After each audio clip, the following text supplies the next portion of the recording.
This is a podcast for the living. And we're your hosts, Graham and Saul. And we're here to share with you all kinds of creative, Educational, inspirational, straight from the heart content that could change your life. What? Podcast. Rickety podcast. Brain juice. You about to get Braingasms. educated. Brain stuff. We are the Chabot Bros. Should probably be talking to this camera though. I am. All right, Graham. Yeah, You introduce us. sure. So this is podcast number 3. We're again trying to be more organized with ourselves. So we've decided on the topic of perfectionism this time around.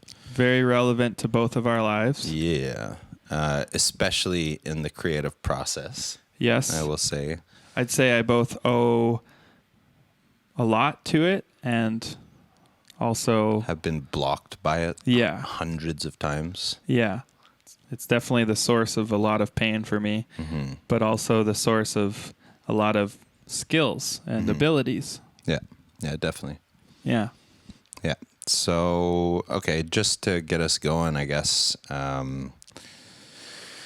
the first thing to talk about would be, I guess, song creation, because that's, I think, where the struggle sort of began, or at least became more relevant. Well, we can sort of talk about it this way where, for example, when you start, like young kids, children, don't typically, it doesn't seem like they have that much of that perfectionism, or at least I don't think I did when I was young. No, there's none. You're a child. You don't even, it's not even a part of anything. The criticism part is not there at all. No. You're not judging a single thing you're doing. You're just doing. You're not worried about what it's going to be like out there in the world or how people are going to receive it at all. Yeah. And so, yeah, I remember when I started writing songs, like I literally got a guitar, didn't know anything, and I wasn't interested in like learning other people's songs. I just played little one note, dun, dun, dun, dun, dun, dun, dun, little things. Yeah.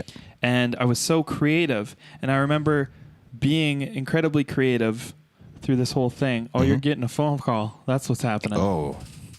2 times. 2 times in a row. Yeah, decline. Sorry, Travis.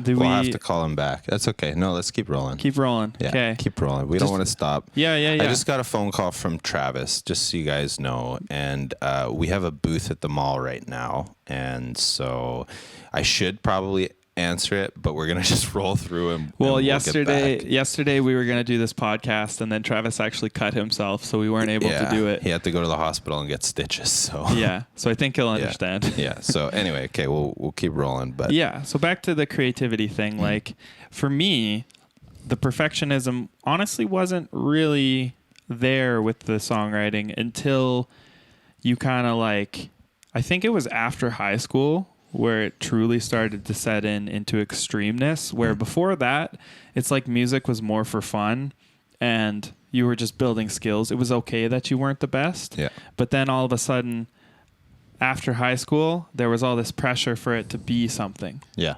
And that honestly distracted the hell out of me. As soon as you have an end goal for it, as soon as there's a destination, like as soon as you're like, all right, I'm going to become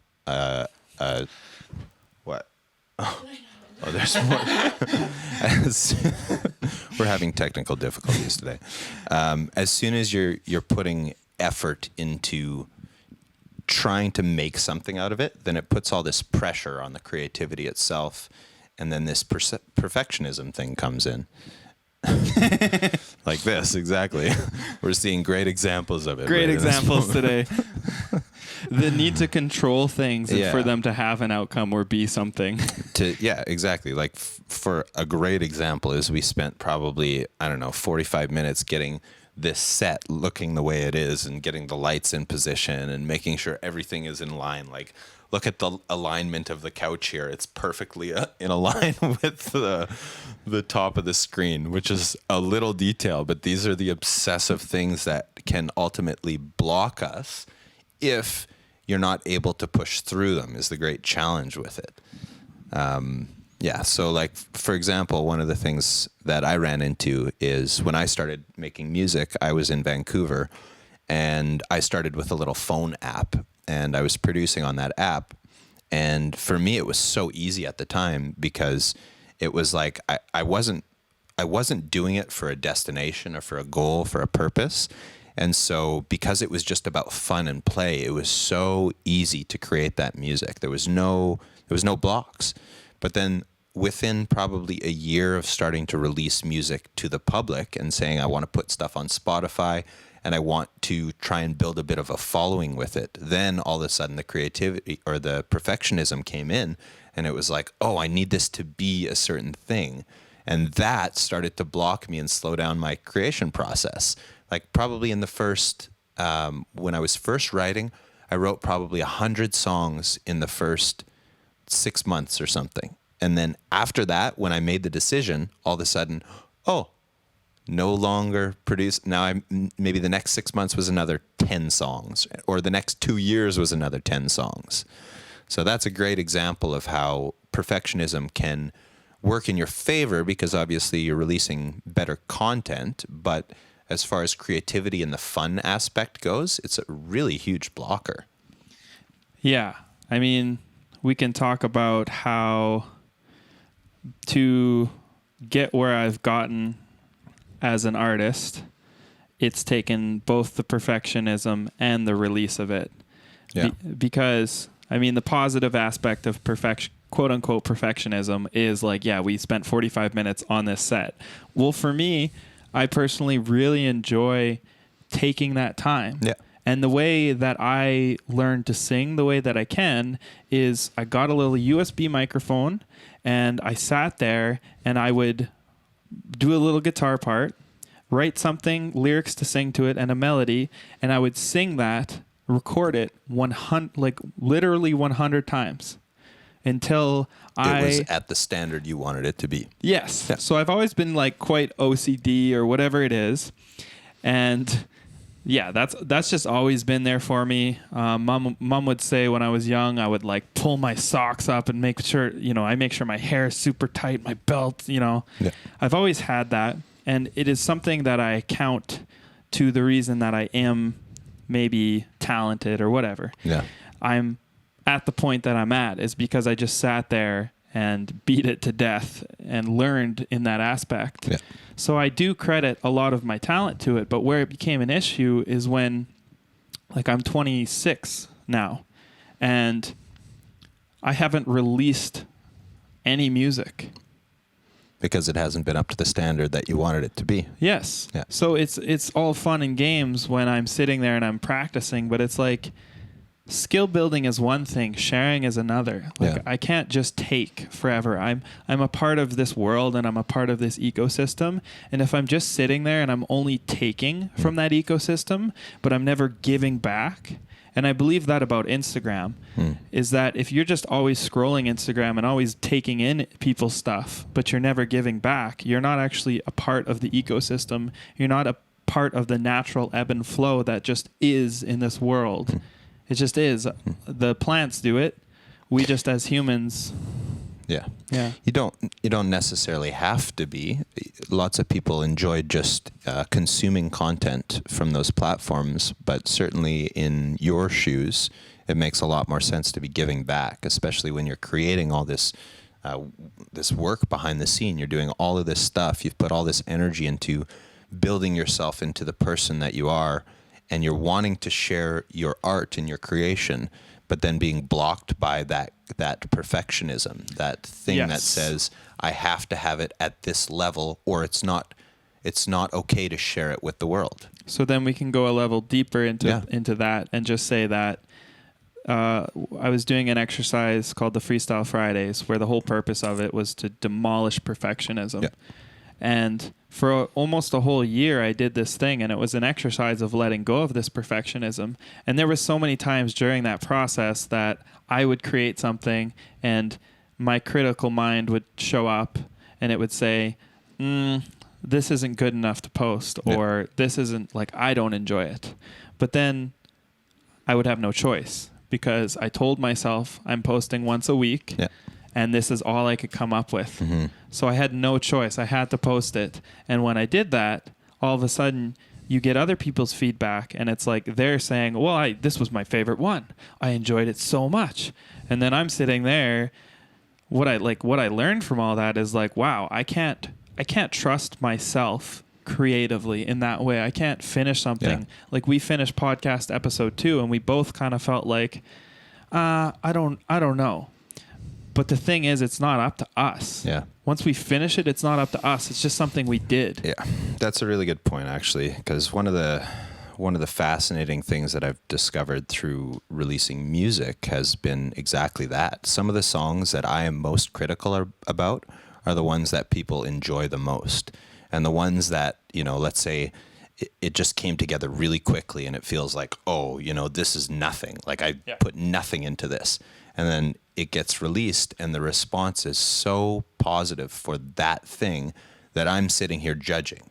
So there's this interesting thing that as the creator, when you're looking at something from the inside, you almost can't really judge your own work. You have to take that step back. When you're in those micro criticisms, if you don't take a step back, you get lost in the details that most people aren't even seeing.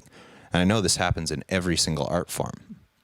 Most common thing in our world, I think, because we're living in this weird world of like Instagram and comparison and stuff. So I think that happens so often that we see other people posting or we see other people's lives and we look at it and we're like, I want to post like them. Like I look up to these people. If I'm going to be a part of this ecosystem, it has to be on their level. And it's like, no, we're all individuals and what we have to offer is so unique. And I think that as a creator, if you're a creator listening to this and you've ever thought that, I don't know, you ever created something and you didn't post it, I think you are robbing the world of a lesson. It's true. Yeah. Yeah, it's not yours to judge, and once it leaves you, other people take it on to themselves anyway. Like when I listen to a song, I'm not thinking about the artist. I'm thinking about how that song reflects for me and how it affects me and what it's doing for me. And although there are times when I'm critical of songs, most of the time I'm not being critical of the creator. I'm just being critical of something that I'm not liking within it, which is my own issues. It's not about the creator. It's my own thing. It's never about the creator, because if we release this podcast and somebody's listening to it and they're feeling like, if they're feeling a bit of tension in themselves about what we're saying, that has nothing to do with us and everything to do with the person who's sitting there listening, because everything is just a reflection of your own experience. Yeah, totally. And so that's where like perfectionism actually makes no sense. And the people who make it places in this world have let go of perfectionism. Yeah. And that's why you see like the top of the music charts. People, I mean, we don't want it to be this way necessarily, but there's less thought going into creation. People are just spitting stuff out. Because it's not necessarily about the art, it's about the audience. It's like Gary Vee says, you have to listen to your audience. You have to listen to what the audience is feeding you back. They will tell you what they like. And I know that brings in another layer of, it can bring in a different layer of criticism, trying to adjust your performance to match what people want, which is not necessarily good. But yeah, I think my brain's wanting to go to a different place right now, which is the improv stuff, because in improv, we go and we spend all this time trying to overcome these fears that the judgments that we place on ourselves of what you should say in a scene and what you should do in a scene.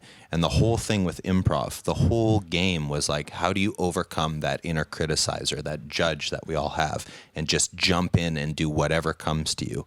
And there's something really magnificent about that. Like you did with your Freestyle Fridays, you force yourself into this situation where you just have to blurt out whatever.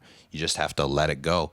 And that frees you in such an amazing way that I hope any creator can create a system for themselves in which it encourages that type of behavior, because it really frees you from that obstacle, that big obstacle that is the inner critic or the inner judge or whatever, however you want to refer to it. I'm really glad that you went to the improv stuff, because honestly, as a musician and as a creator, it's been a blessing for me to have a brother who has gone down the improv route and has been able to give me these little off lessons that I've been able to take into my own music.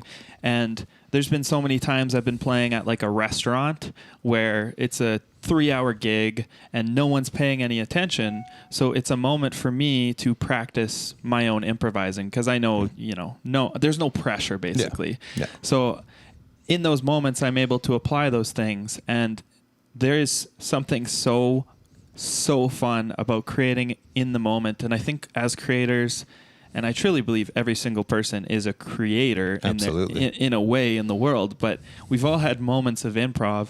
And let me just enlighten us all to the improv that we do every single day. Yeah. When you have a conversation with somebody, you run into somebody on the street, an old friend of yours or somebody you see regularly or whatever. Conversation is literally improv. Yeah. And perfectionism leaks into every conversation for a lot of people too. So true. And, we are constantly controlling ourselves and controlling our words. And while we're in this conversation, both Saul and I are having these thoughts in our head. We have a camera on us. There's a level of perfectionism that wants to creep in that you have to push aside to allow yourself to be free in the world that you live in. And that's so it's a very relevant point for every human being on this planet. Overcoming that critic is a big game, a big challenge, a big obstacle. It's freeing, and it's actually a superpower, because when you actually do overcome it, you do something that 80 to 90% of the population is not challenging. Yeah. It's something subconscious that is just there and they're not dealing with it. Yeah. Yeah. Yeah, I would totally agree with that. Okay, I gotta just interrupt our podcast and do a do it. quick I knew you were distracted. I could tell. Well, We need some more atmosphere here. we're just if you're listening to this, This is perfectionism. I just sprayed it in Graham's face accidentally. Also, I sprayed it on my finger and it's so cold. No, I'll be honest. I'm very energetically sensitive, and it's a skill. I mean, it can be, but Blessing and a curse. blessing and a curse. And basically, sorry to point fingers here, Nova, is that Nova's brain is somewhere else, and I can feel that.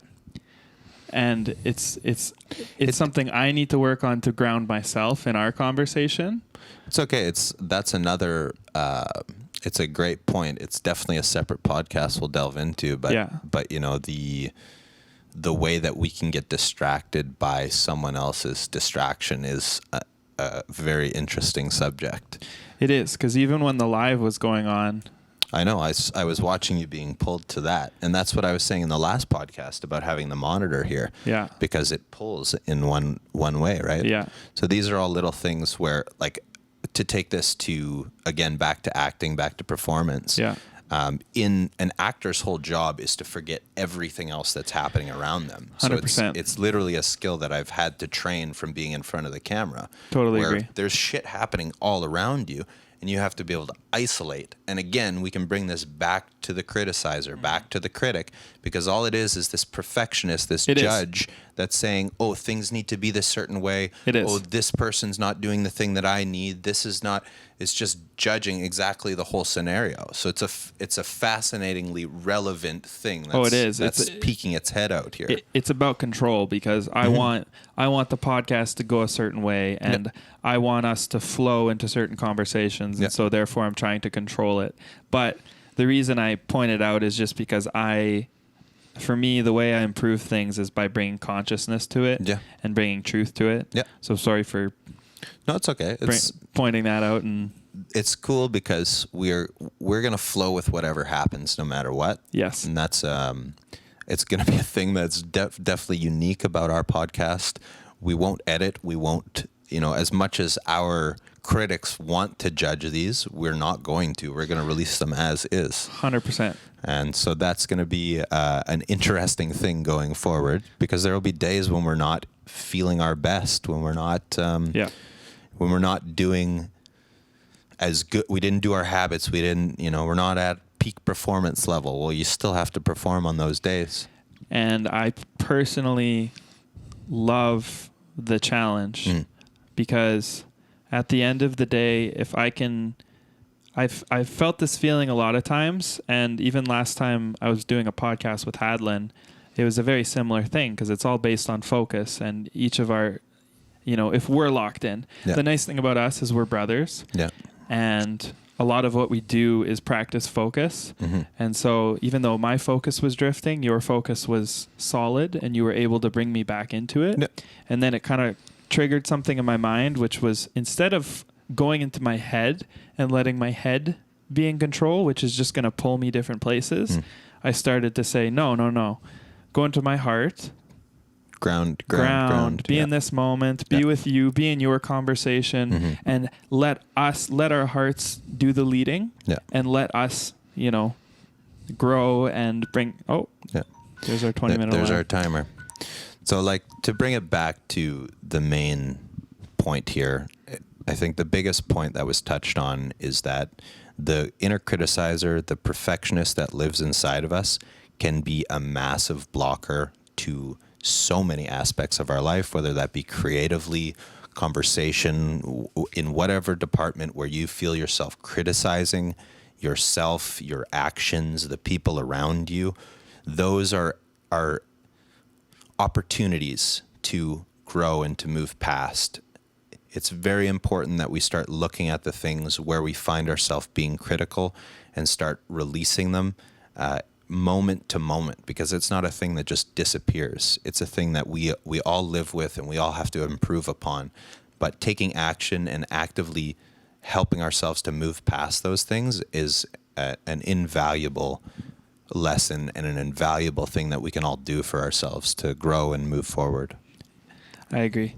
What's been the most important for me is, it's hard for me personally to stop perfection fully. And maybe there's been times where I get a lot better at recognizing it, bringing consciousness to it, and helping it move along. And maybe someday I will let go fully of perfectionism and control. But what's so important for me is to recognize it and then challenge myself and still release it. Yeah. Because an older version of myself would not want to release this podcast or wouldn't want to release the songs that I'm working on right now or whatever. Yeah. But that's such a selfish action. Yeah. It's such a self-driven action. And this, I'm not here for me, or we're in a community and everything that I do influences everybody around me no matter what. So my best point of action is to let go of that.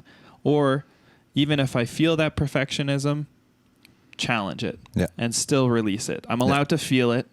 I felt, absolutely right. We set up this space and I felt different forms of it, like all of today, because we said we were going to do a podcast on perfectionism. So, okay, let me just make one other point on this. I know we're going to wrap up here in a second, but there's a really important concept, which is thought begets thought, action begets action. The more we do of something, the more we draw that to ourselves. There's a million different ways that we can say this, but the really important thing for this conversation is that we put so much energy towards perfectionism and then literally perfected the set, spent all this energy perfecting.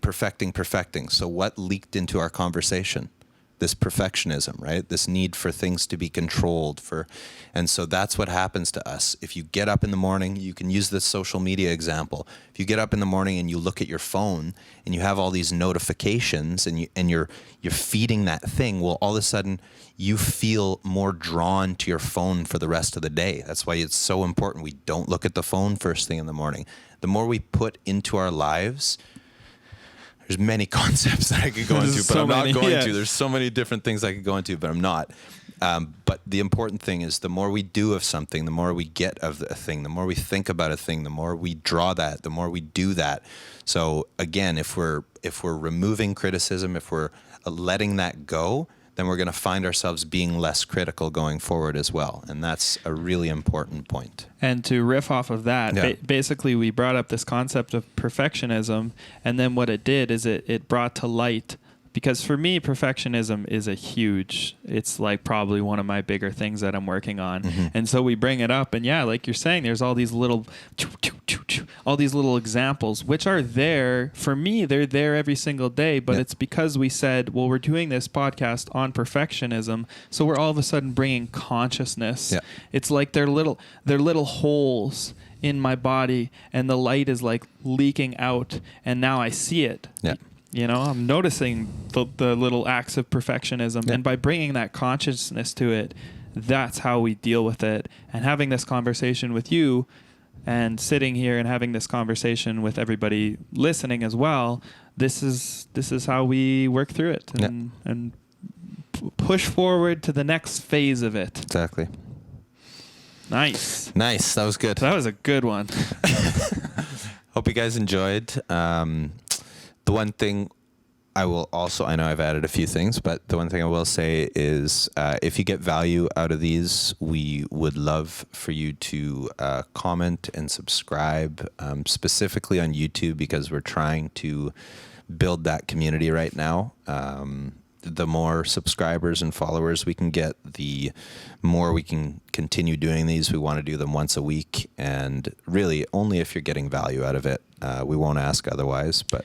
Yes, it's an interesting system now where the algorithm only carries our videos forward if people are interacting with them. So we know that you've heard that kind of thing often, but that's the only reason we bring it up, is that it definitely helps us know that what we're doing is appreciated and that it's something worth pursuing and continuing to do. Mm-hmm. So we just want to build this community out to help as many people as possible. That is like in Graham and I's core values as humans, because the more we help other people, the more we are accountable to helping ourselves and pushing ourselves to be the very best versions of ourselves. It's just like this feedback loop that is so important for us, and it's really what we want to do with our lives. So yeah. Awesome. Hope you enjoyed. Yeah. Chabot Bros out. Out.